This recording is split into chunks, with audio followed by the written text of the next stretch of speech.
You don't get to control the world. You don't get to control what people say about you, what they do to you, or how fast the storm shows up. Life is not asking for your permission. It's moving whether you're ready or not. But there is one thing, one sacred thing, that is always within your reach. Your response, your reaction, your discipline in the moment when everything inside you wants to explode, shut down, or give up. See, the strongest people I've ever met weren't loud. They weren't reactive. They weren't ruled by impulse. They were grounded. They understood that power isn't about domination over others. It's about mastery over self. When chaos knocks on the door, they don't panic. They pause. Because they know something most people forget. If you can't control yourself, you will always be controlled by something else. The world will test you. It will provoke you. It will try to bait you into anger, fear, bitterness, and doubt. And the moment you surrender to that reaction, the moment you let emotion take the wheel, you've handed your direction over to circumstances. That's a dangerous trade, because emotions are temporary, but decisions made in emotional storms can shape the rest of your life. You don't lose your way all at once. You lose it inch by inch. One uncontrolled outburst, one impulsive decision, one moment where you say something you can't take back, do something you can't undo, or walk away from something you should have protected. That's how direction slips away, not in a dramatic collapse, but in quiet moments where discipline was required and emotion won. Self-control is not suppression. It's not pretending you don't feel pain, anger, or frustration. It's acknowledging those feelings and choosing not to let them own you. It's standing in the fire and saying, you don't get to decide who I become. That's strength, that's leadership, that's maturity. When you lose control of your emotions, you don't just lose your temper, you lose clarity, you lose vision, you lose alignment with your purpose. Suddenly you're reacting instead of leading, surviving instead of building, explaining instead of executing. And life doesn't reward reactions, it rewards direction. The moment you master your response, you reclaim your power. You stop being pushed around by moods, opinions, and circumstances. You move with intention. You act with precision. You speak with purpose. And people feel that. Opportunities feel that. Life responds differently to someone who is centered. Every great journey begins with this decision.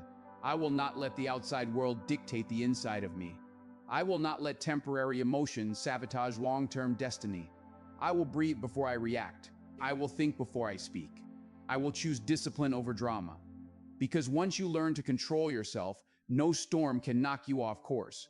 No setback can steal your direction. And no situation, no matter how intense, can take away the one thing that makes you unstoppable: command over who you are.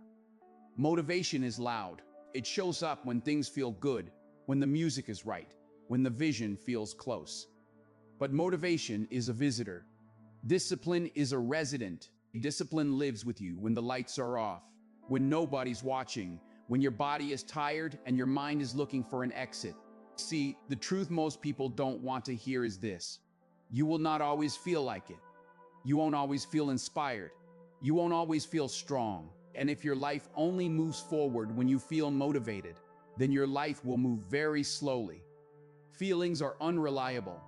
They change with the weather, with sleep, with praise, with pain. Discipline doesn't ask how you feel.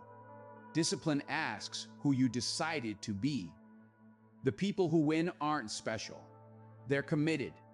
They don't negotiate with their comfort. They don't wait for the perfect mood. They get up, they show up, and they do the work anyway. On the days they feel powerful, and especially on the days they don't. That's the separation. That's the edge. When you say, I don't feel like it, understand what's really happening. Your mind is trying to protect you from discomfort. It's choosing short-term relief over long-term reward. Discipline steps in and says, I hear you, but we're going anyway. That's not punishment, that's self-respect. Every time you act without motivation, you build something far more valuable than excitement. You build trust with yourself. You prove that your word matters. You teach your mind that you are in charge. And once that relationship is solid, once you trust yourself to act no matter what, your confidence becomes unshakable.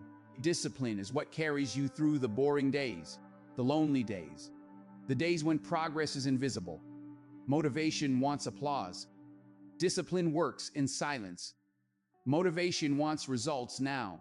Discipline understands the process, and life always rewards the process. Don't misunderstand this. Discipline isn't about being harsh. It's about being honest. Honest about where you want to go and what it's going to take to get there.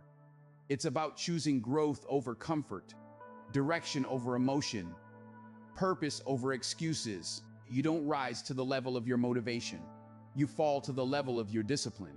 And when discipline becomes your standard, not your backup plan, your life starts to move with power. You stop starting over. You stop waiting. You stop depending on feelings that were never meant to lead you. Do the work when you're tired.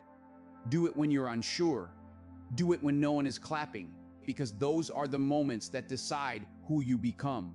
And one day, motivation will catch up to the life your discipline already built.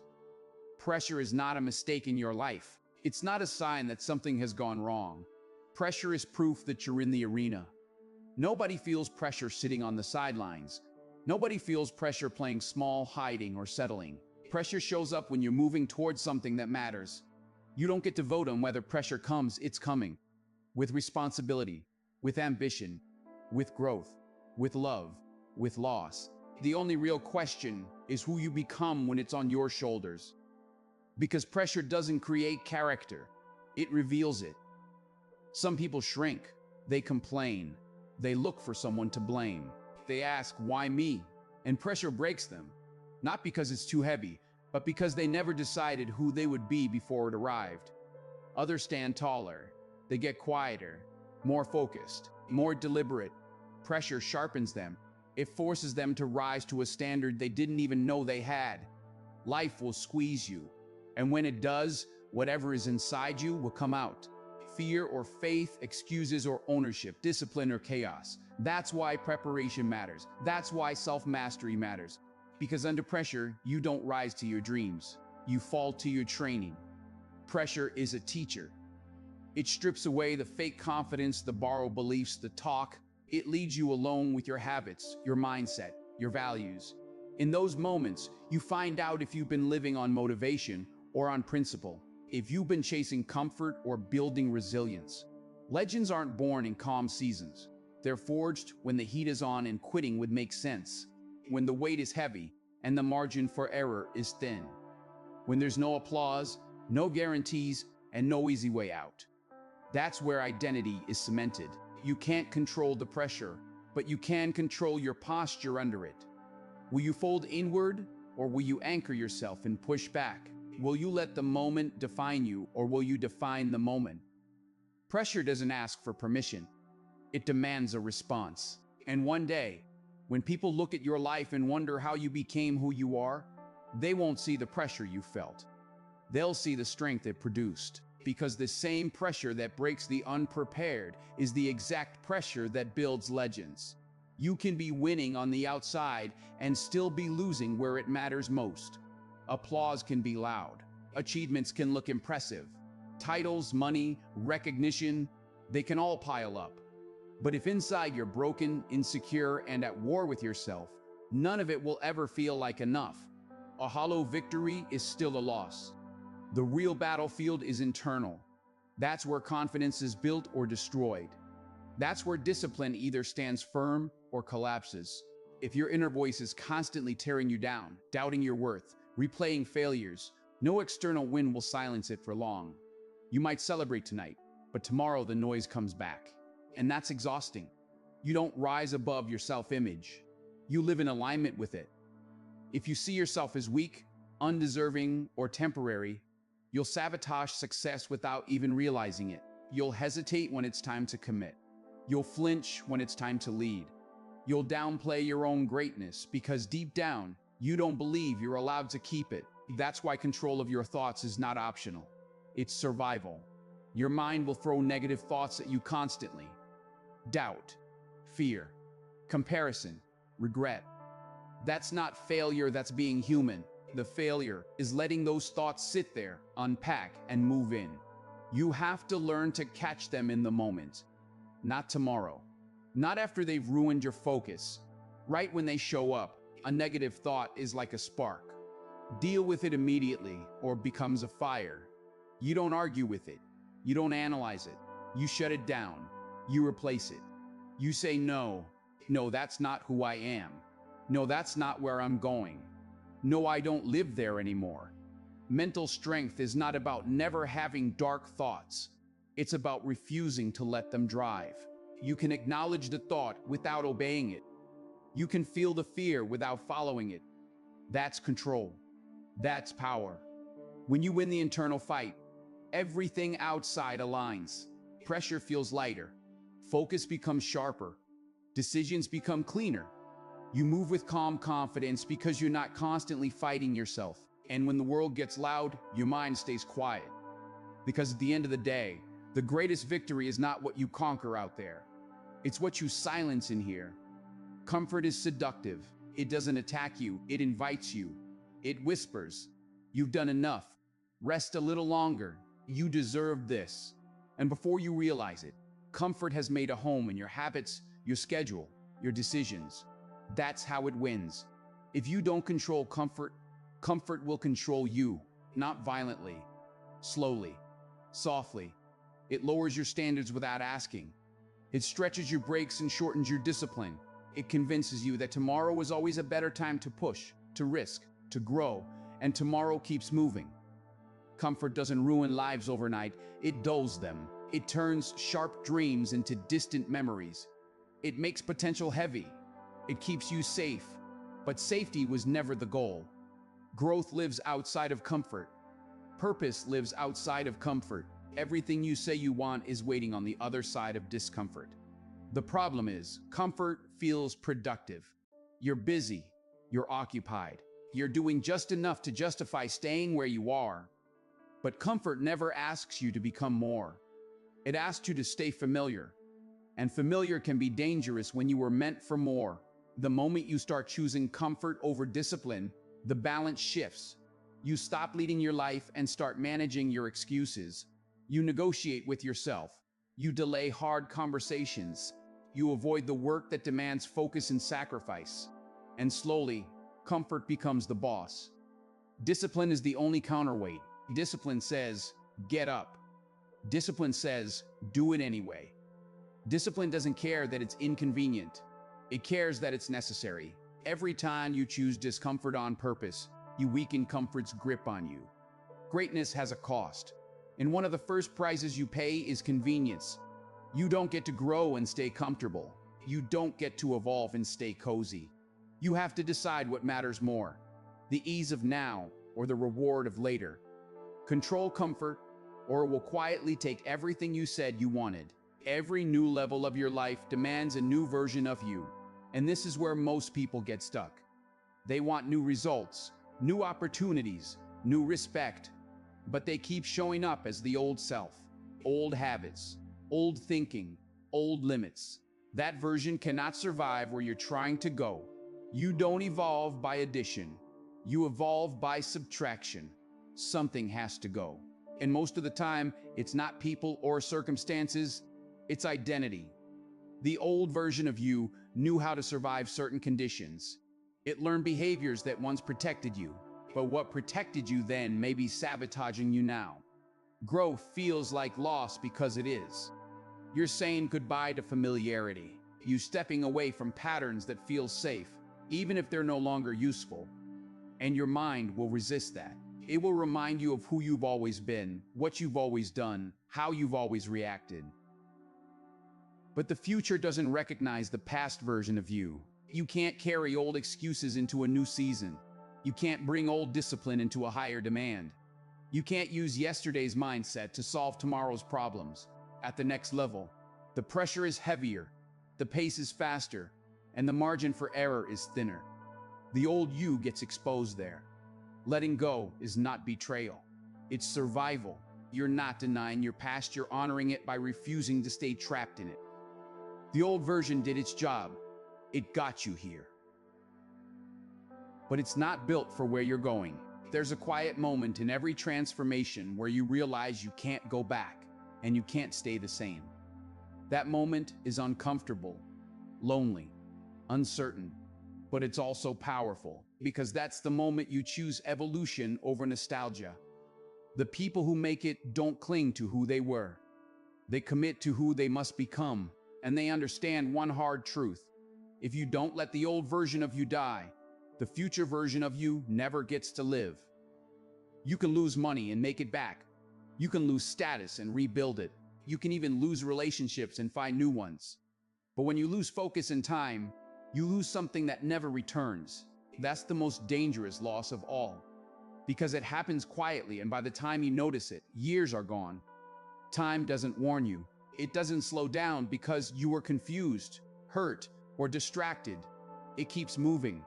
And focus is the only tool you have to give time meaning. Without focus, days blur together. You stay busy but directionless, active but unproductive, exhausted with nothing to show for it. Distraction is the enemy nobody takes seriously enough. It doesn't look like failure. It looks like comfort, entertainment, noise. It keeps you occupied while your potential waits. And every moment your attention is scattered, your future is delayed. Focus is a form of self-respect. It's the decision to say no to things that don't serve where you're going. It's the ability to lock in when the world is loud, when notifications are screaming, when everyone else is chasing what's easy. Focus is how you protect your vision. The dangerous part is this: you don't feel the loss immediately. You feel it later when opportunities pass, when progress stalls, when you realize you've been working but not moving. That's when regret shows up. Not because you didn't have talent, but because you didn't guard your attention. Every season of your life has an assignment. If you miss it, you don't get refunded the time. You only get the lesson. That's why discipline with your focus is non-negotiable. You must decide what matters now and give it your full presence. Legends aren't built by doing everything. They're built by doing the right things, consistently, without distraction. When you protect your focus, you protect your time. And when you protect your time, you protect your future. Destiny doesn't arrive all at once. It's not a dramatic moment, not a single bold decision that changes everything overnight. Destiny is built quietly, in ordinary moments, through the small choices you make when no one is watching. What you do today, especially when it feels insignificant, is shaping who you will be tomorrow. Every day you vote for the person you're becoming. With what you eat, with how you speak to yourself, with whether you get up when the alarm rings or hit snooze, with whether you face the work or avoid it. These choices feel small, but they're not. They compound, and eventually, they define you. People love to talk about big breaks and life-changing opportunities, but they ignore the truth. Those moments only reward what you've been practicing daily. When pressure shows up, you don't suddenly become disciplined. You reveal the discipline you've been rehearsing. When opportunity knocks, you don't magically rise. You meet it at the level of your habits. Control today is about intention. It's choosing structure over chaos. It's deciding in advance how you'll act, so emotions don't decide for you in the moment. One disciplined decision doesn't change your life. A disciplined decision repeated every day does. You may not see the impact immediately. That's where faith comes in. Faith in the process. Faith that doing the right thing consistently, even without applause, is building something real. The strongest foundations are invisible. If you don't control the small things, the big things will control you. But if you master the daily, the future starts to bend in your favor. Because tomorrow doesn't belong to the loud or the lucky. It belongs to the disciplined, to those who won today quietly, one decision at a time. Your day is either designed or it's hijacked. There is no neutral. The moment you wake up, something is going to take control. The question is whether it's you or everything else. If you don't decide how your day will go, the world will decide for you. Messages. Problems. Other people's priorities. Emergencies that aren't really emergencies. And before you know it, the day is gone and you've been busy without being effective. Managing your day is not about cramming every minute. It's about ownership. It's about waking up with intention instead of reaction. The first hours matter more than most people realize. If you start your day in chaos, chasing notifications, negotiating with the snooze button, you've already given away authority. When you run your day, you protect your energy. You decide what deserves your focus and what doesn't. You move the important things forward before life starts making demands. That's how momentum is built, not by doing more, but by doing what matters first. Most people live in response mode. They're constantly reacting, constantly catching up, constantly tired. That's not because they lack ability, it's because they lack structure. Structure creates freedom. It removes decision fatigue. It keeps emotions from hijacking execution. You don't need a perfect plan. You need a non-negotiable standard. Certain actions get done no matter what. When that becomes your rhythm, the day stops controlling you. You stop feeling behind. You stop feeling scattered. You either tell the day who you are, or the day will tell you who you become. And the people who win long-term are the ones who take command early, stay deliberate, and refuse to let their time be stolen.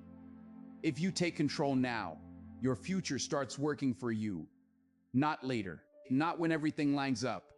Now, because control is not something you feel, it's something you claim through action. The moment you take responsibility for your time, your habits, and your reactions, the direction of your life shifts. You stop being pulled by circumstances and start moving with intention. Most people give their future away one unmade decision at a time. They delay, drift, and react, and then they wonder why life feels out of their hands. Control begins internally. It's deciding how you start your day, what you allow into your mind, what you say yes to, and what you refuse. These choices seem small, but they stack. And once they stack, momentum changes sides. Life stops happening to you and starts responding to you. When you take control now, you stop borrowing time from the future to pay for comfort today. You invest instead. Discipline becomes interest. Consistency becomes leverage. Every controlled action compounds into opportunity. Doors begin to open not because of luck, but because you are ready when they do. The future doesn't reward intention. It rewards preparation. And preparation is built in the present moment through unglamorous, repetitive decisions that no one applauds. When you control your actions today, you remove chaos from tomorrow. This is how the balance shifts. Your future self stops cleaning up your messes and starts benefiting from your discipline. Instead of paying the price for hesitation, they collect the reward for courage. Instead of inheriting excuses, they inherit strength.